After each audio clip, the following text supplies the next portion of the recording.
Willkommen bei der Lately Show mit mir, Florian Streletz.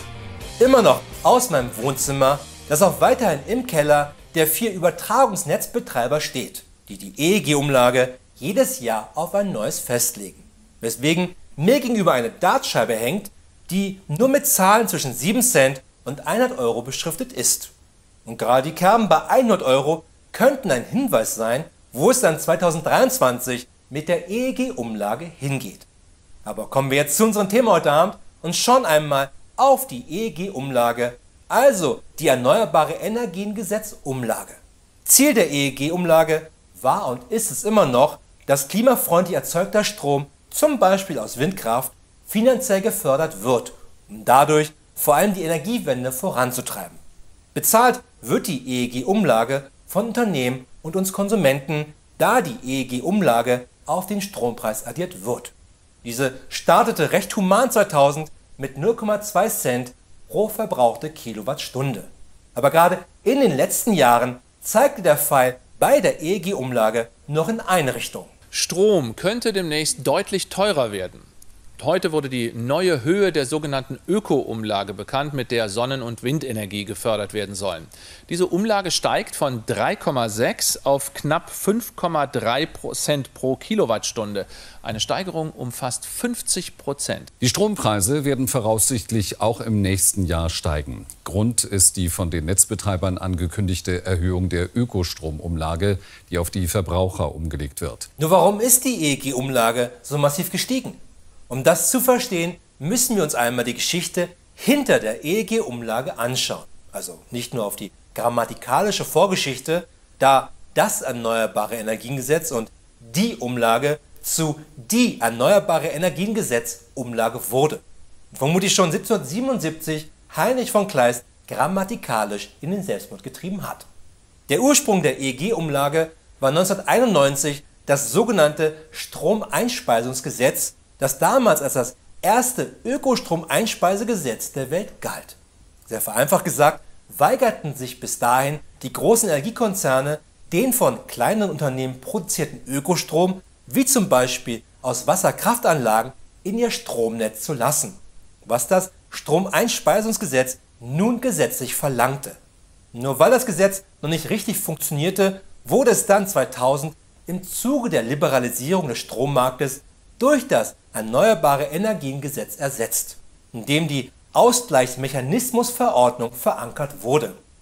Vermutlich hat sich dann Heinrich von Kleist durch diese Wortschöpfung in seiner Entscheidung, grammatikalischen Selbstmord zu begehen, noch bestätigt gefühlt. Diese Ausgleichsmechanismusverordnung bedeutete, dass die Differenz zwischen Ökostrompreis und dem letztlich am Markt realisierbaren Preis bezahlt werden musste. Und zwar von den Unternehmen und den Konsumenten. Das war dann die Geburt der EEG-Umlage. Anfangs lief das Ganze richtig gut, auch wenn wir mit 0,2 Cent pro Kilowattstunde gestartet waren und sich der Wert über die Jahre langsam in Richtung 1,2 Cent bewegte, aber auch nur, weil eben immer mehr nachhaltige Energieanlagen gebaut wurden und damit immer mehr Ökostrom auf den Markt kam und fast 1:1 durch die EEG-Umlage bezahlt wurde. Zumindest bis zum Jahr 2009. Die gelben Balken sind die Auszahlungsbeträge, was wirklich für die Einspeisung erneuerbaren Stromes an die Besitzer von Sonne, Wind und anderen Anlagen gezahlt wurde. Und bis 2009 lief das wunderbar proportional zusammen. Und dann passiert etwas Unglaubliches. Die Auszahlung, und das ist wirklich das kleine Geheimnis, über das niemand reden möchte. Die Auszahlungen sind von 2009 bis 2013 nur noch verdoppelt worden. Aber oh Wunder, in derselben Zeit hat sich die EEG-Umlage verfünffacht. Das ist eine der größten Schweinereien, die in dem ganzen deutschen Energiesystem... Differenzierter hätte ich es nicht besser sagen können. Denn dass sich die EEG-Umlage binnen von 5 Jahren verfünffachte, lag eben nicht an den Kosten auf dem Strommarkt, um die Differenz zwischen Ökostrom und Preis an der Börse zu decken. Diese massive Preissteigerung lag vor allem daran, dass sich ab 2009 nicht mehr der Staat um die EEG-Umlage kümmerte, sondern diese Verantwortung auf die 4 Übertragungsnetzbetreiber TenneT, 50 Hertz, Amprion und Transnet BW über deren Stromnetz letztlich jeder Strom in Deutschland fließt, übertrug. Und für diese war das, als hätte ihnen die Bundesregierung eine Gelddruckmaschine geschenkt.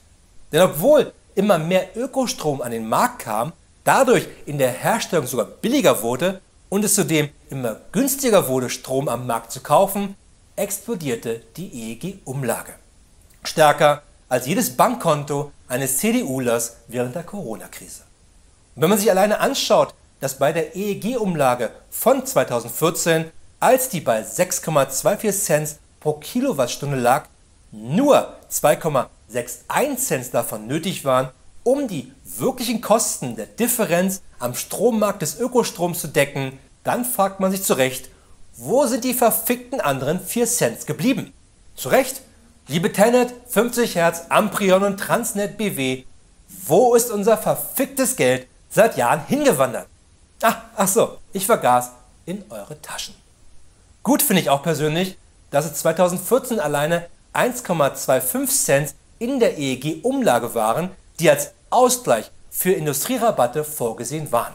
Dazu kommen wir gleich noch, aber gut, dass wir dieses Geld, das nicht zur Deckung der Kosten nötig wäre, in der EEG-Umlage trotzdem bezahlen dürfen.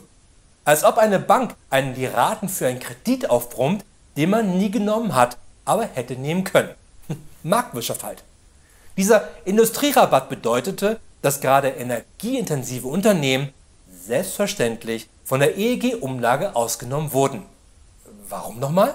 Damit die Wertschöpfung und damit auch die Arbeitsplätze hier im Land bleiben, würden wir die EEG-Umlage gleichmäßig auf die stromintensiven Unternehmen verteilen, gäbe es diese Produktion in Deutschland in Zukunft nicht mehr. Danke für dieses mich vollkommen überzeugende Argument. Forscher haben sich das mal angeschaut und herausgefunden, dass Energiekosten bei deutschen Unternehmen gerade mal 1,6 Prozentpunkte des Umsatzes kosten. Wenn also ein Unternehmen deswegen am Weltmarkt nicht mehr bestehen kann und hunderttausende Jobs zur Disposition stehen, sollte vielleicht der Shareholder mal einen Tag im Jahr auf Kaviar verzichten, damit wir anderen die EEG-Umlage auf diese 1,6 Prozentpunkte des Umsatzes nicht auch noch zusätzlich tragen müssen. Letztes Jahr waren mehr als 2000 Unternehmen von der EEG-Umlage befreit worden. Was jetzt vielleicht nicht nach so viel klingt, würden nicht genau diese etwa 2000 Unternehmen 20% des in Deutschland verbrauchten Stroms verursachen. Und eigentlich sollten auch nur wirklich wenige energieintensive Unternehmen ausgenommen werden. Aber ich selber habe mal in einer sehr kleinen Firma gearbeitet, die es auch geschafft hat, sich von der EEG-Umlage zu befreien. Weil das wirklich nur einen Antrag auszufüllen und diesen dann auch abzuschicken bedeutete. So einfach kann Bürokratie dann doch manchmal sein. Das würden sich bestimmt auch viele Menschen wünschen, die eine Photovoltaik auf ihrem Dach bzw. vielleicht nicht mehr so lange freiwillig haben. Ein digitaler Smart Meter soll die alten Stromzähler ersetzen. Bei dieser einen Vorschrift bleibt es nicht. Weil Blasen mit dem Sonnenstrom sein neues Elektroauto betanken will, braucht er zusätzlich noch einen weiteren Zähler. Ja, der misst jetzt den Strom, den das E-Auto verbraucht. Und dafür muss ich dann EEG-Umlage bezahlen. Der neuen Zähler braucht Blasen laut Vorschrift auch noch einen neuen Zählerschrank. Ich habe mit dem Elektriker gesprochen, der meint, zwischen 1000 und 2000 Euro muss ich rechnen. Super, oder? Damit wird für den einen oder die andere eine Photovoltaikanlage teurer als Strom vom lokalen Energieanbieter zu beziehen. Strom, der dann aus Kohlekraftwerken stammt. Was jetzt nicht unbedingt die Idee hinter der Sache mit Photovoltaikanlagen auf den Dächern war, als Motor der Energiewende. Dass es anders und vor allem besser geht, zeigen dabei die Niederlande. Dort kann man sich online eine Photovoltaikanlage beim lokalen Energiedienstleister bestellen, die von diesen auf dem eigenen Dach installiert und gewartet wird und man selber nichts dafür machen muss. Und der Clou dabei ist, dass man den Strom, den man erzeugt und nicht selber braucht, dem Stromanbieter gibt und dadurch der eigene Stromzähler rückwärts läuft. Es ist schlechtes Wetter in den Niederlanden oder droht das Meer sich bis nach Arnhem zu bewegen, dann bezieht man ganz normal Strom und der Zähler läuft wieder vorwärts. Mehr nicht. Keine EEG-Umlage oder ähnliches. Und im Idealfall bezieht man dann das ganze Jahr über kostenlosen, selbst erzeugten Strom und leistet dabei seinen Teil an der Energiewende der Niederlande. Nur sind das leider die Niederlande und nicht wir. Wir kriegen das nicht hin. Aber selbstverständlich gibt es für Unternehmen noch andere Lücken, um sich einer EEG-Umlage zu entziehen, von der nicht nur der Spiegel bereits berichtete, sondern auch dieses hoffentlich bald neue Leitmedium. Und ich habe jetzt am Wochenende was ganz Neues gesehen, was mir eigentlich auch noch nicht bekannt war. Und da wollte ich jetzt mal die Bürger mal auch darauf aufmerksam machen. Und zwar geht es um einen Artikel in dem Spiegel. Und zwar geht es darum, dass praktisch führende Firmen sich sozusagen so eine Kraftwerke leisten zur Eigenstromversorgung. Und zwar teilen sich praktisch pro forma mehrere Firmen nach einer Art Scheibenpachtmodell ein Kraftwerk auf dem Papier und umgehen damit die EEG-Ablage oder Umlage. Einfach nur wirklich fantastisch. Und Stand heute sind das Video vom Bürger Windrat Datdum und dieses Video hier die einzigen beiden Videos weltweit, die sich mit dem EEG-Skandal beschäftigen. Dabei hat der Spiegel aufgedeckt, dass über Jahre Unternehmen wie Bayer, Evonik, Currenta und Daimler sich mit Tricks die EEG-Umlage gespart haben. Der Trick dabei war, dass wenn man als Unternehmen ein eigenes Kraftwerk gebaut hat und sich nun selber mit Strom versorgt, man auf diesen Strom keine EEG-Umlage bezahlen muss. Da aber das Kraftwerk mehr Strom herstellte, als man selber verbrauchen konnte, könnte man den Strom einfach an einen anderen verkaufen. Nur auf diesen Strom wäre dann leider die EEG-Umlage fällig. Also kam man auf die pfiffige Idee, warum seinen Kunden nicht einfach als Pächter mit an Bord nehmen. Und schon ist der Strom juristisch gesehen wieder selber produziert und die EEG-Umlage entfällt. Ja, am Ende Strom verpachten. Nicht Land oder eine Ecke im Kraftwerk, Strom zu verpachten. Dieses feste Etwas, das man sich so gut in den Schrank stellen kann, Elektrizität. Sagt ja schon das Wort, ist altgriechisch für total fest und verpachtbar. LOL. Und so war das Scheibenpachtmodell erfunden. Und dieses Modell hat vermutlich dazu geführt, dass die Unternehmen, die das gemacht haben, sich EEG-Umlagen zwischen 8 und 10 Milliarden Euro erspart haben. Keine Sorge, diese Milliarden sind nicht futsch, die haben wir alle mit unseren EEG-Umlagen bezahlt. Und selbstverständlich sieht sich keiner der Betroffenen als schuldig an, sondern eher als Opfer, weil sie sich nur an das Gesetz gehalten haben. Mehr oder weniger. Und wem das bekannt vorkommt, ja, das war auch so beim Cum-Ex. Verschiedene Medien berichten heute über eine Gesamtsumme von mindestens 55 Milliarden Euro. Der Coup des Jahrhunderts. Steuertricks bescherten Fiskus Milliardenschaden. Die Regierung kaschiert ihr eigenes Versagen. Cum-Ex ist das perfekte Verbrechen. Und es ist nicht das Verbrechen mit Pistole und Sturmhaube, sondern es ist das Verbrechen in Anzug und Nadelstreifen. Aber keine Sorge, die letzte Bundesregierung hat sich natürlich mit diesem Problem befasst. Also nicht um Cum-Ex, das müssen momentan die Gerichte machen, weil die Politik zu unfähig war, sondern bei der EEG-Umlage. So hat sie in der letzten Novellierung des EEGs 2021 extra sichergestellt, dass all die Firmen, die die EEG-Umlage auf dubiose Art und Weise mit voller Absicht bis dato umgangen haben, nun das einzig Richtige erwartet, nämlich eine volle Amnestie. Sprich, die 8 bis 10 Milliarden haben wir fairerweise für diese Unternehmen bezahlt. Marktwirtschaft halt. Und wie sieht es bei der EEG-Umlage dieses Jahr aus? Knacken wir die 19 Cent? Knapp 32 Cent kostet derzeit eine Kilowattstunde. Die Umlage beträgt ab Januar 3,72 Cent. Sie fällt auch deshalb so gering aus, weil der Bund 3,25 Milliarden zuschießt.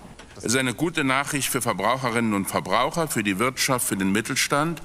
Und ich erwarte von den Stromversorgungsunternehmen, dass sie diese Preissenkung auch an die Kunden, an die Endkunden weitergeben. Natürlich werden die das weitergeben. Zwinker, zwinker. Denn wenn wir einmal auf die Strompreisentwicklung der letzten Jahre schauen, dann sieht man, dass der Strompreis nur eine Richtung kennt. Steil nach oben. Wenn der Strompreis an der Leipziger Börse zwar jetzt wieder steigt, aber in den Jahren, wo er massiv gesunken war, wurde das nicht an den Kunden weitergegeben. Wir haben in Deutschland mittlerweile die höchsten Stromkosten auf der ganzen Welt. Knapp vor Industriegiganten wie den Bermudas oder den Cayman-Inseln.